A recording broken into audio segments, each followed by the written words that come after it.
Nali ke ibali elifutshane elithi Qina Ndoda.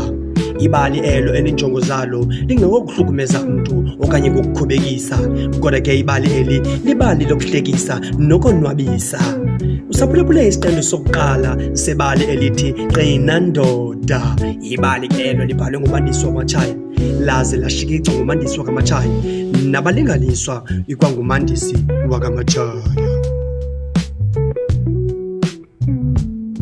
UNgolosithathu ezintsukwini njengesiqhelo, intsasi izolile, badiniwe abanye babuya ngakhona, abanye basaya ngakhona. Impithizelo yabantwana besikolo lintyilozo leentaka nendalo izolile. Tyhini sibona uSipho, hayi mani kutheni engayanga esikolweni? Kodwa ke masikhe sibukele. uSipho ke ngumntana kwizithandane ezimbini, uMasikole noNozithathu. Masikhe sibukele mani sivu sibhatele ntoni. uSipho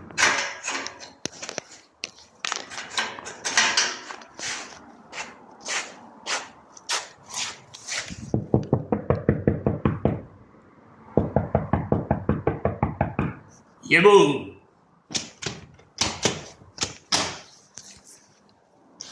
Tata ulapho lo uthanda uphangela nomama lo bangabanama ndikuxelela uba umama akaze ubuye uthi umlungu wakhe maka yenze laa nto kaku athanda ukuthi yaslip ina.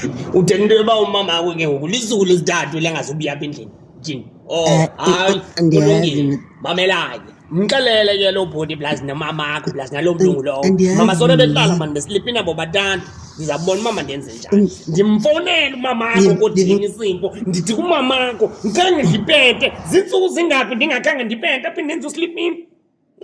Ngixelele makakhumbe it's fine. Ndizabona umama ndini kodini. Phuma ngala mnyango nawe. Mna ndinyiwe. Phuma ngala mnyango. Phuma ngala mnyango. Mjojo kaSathane uthonyiwe. bayazithwala ke bafazi abantwana into zenu sele ningekho. Nanku umntana etyibekwa ngamafutha enyama engatyanga. Masikhe siyibone iyawudini le nto.